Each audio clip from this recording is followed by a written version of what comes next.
Magandang araw po sa inyong lahat. Nagbabalik ang inyong lingkod. Konting kaalaman at gabay sa ating pang-araw-araw na buhay.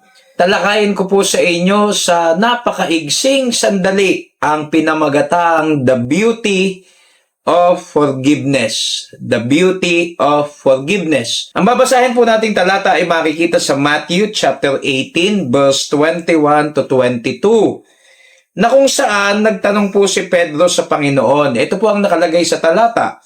Na magkagayoy lumapit si Pedro at sinabi sa kanya, Panginoon, makailang magkakasala ang aking kapatid laban sa akin na siya'y aking patatawarin. Hanggang sa makapito? Sinabi sa kanya ni Jesus, hindi ko sinasabi sa iyo hanggang sa makapito, kundi hanggang sa makapitongpong-pito. So makikita nyo po dito, kaya pinamagatan nating the beauty of forgiveness. Diretso ang tanong ni Pedro, ilang beses siyang magpapatawad pag nagkasala ang kapatid at humingi ng tawad. Ang sabi ni Jesus, hindi makapito, kundi makapitongpong-pito. Ibig sabihin, makikita nyo na agad dito yung blessing ng pagpapatawad na kung tawagin ay unlimited forgiveness. It was unlimited when it comes to forgiveness.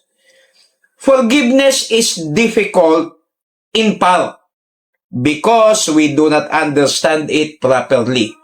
Minsan ang problema sa ating mga mananampalataya, naririnig natin ang pangangaral ng salita ng Diyos, hawak natin ang Biblia, alam natin na dapat magpatawad, pero hindi naman natin nailalapat sa ating mga puso at buhay.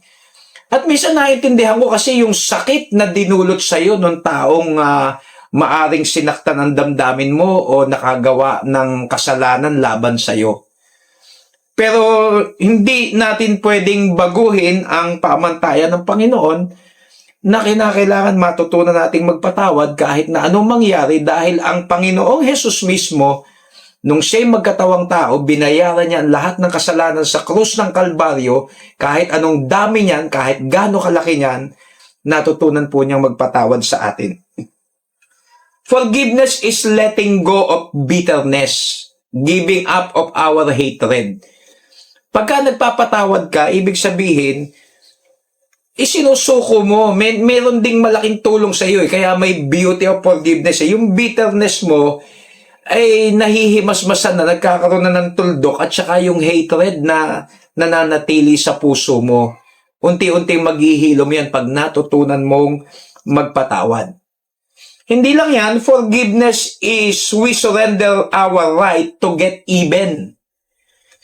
Anong ibig sabihin nito? We want them to pay the pain they cause us.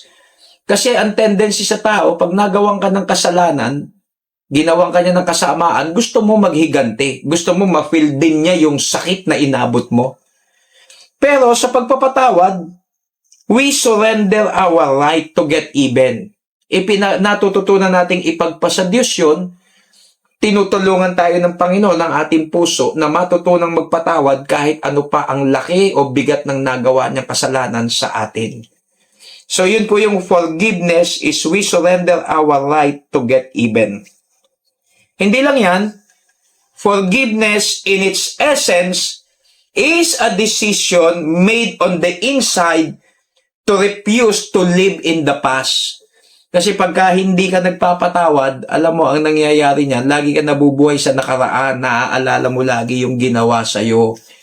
Mahirap yun, hindi ka makaka-move on.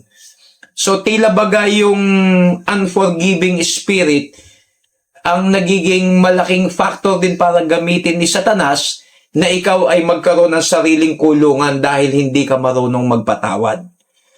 Kaya pinamagatan nating the beauty of forgiveness. Ang pagpapatawad po ay nakakabuti doon sa taong nakagawa ng kasalanan sa iyo at nakakabuti rin mismo sa sarili mo, lumalaya ka para tumakbo ang buhay mo sa araw-araw na magaang na ang puso mo at wala kang dinadalang bigat sa harap ng Diyos. Hindi lang yan, sa Bible mismo, alam natin, may mga talata sa New Testament, kung hindi ka marunong magpatawad, hindi ka rin patatawarin ng Panginoon sa iyong kasalanan. So wala tayong karapatan na hindi magpatawad dahil mismong ang Diyos ay pinatawad din tayo. That's the beauty of forgiveness. So sana may napulot naman kayong aral kahit papano. So hanggang dito na lamang po akong muli, ang inyong lingkod, ang Pekeng Kano.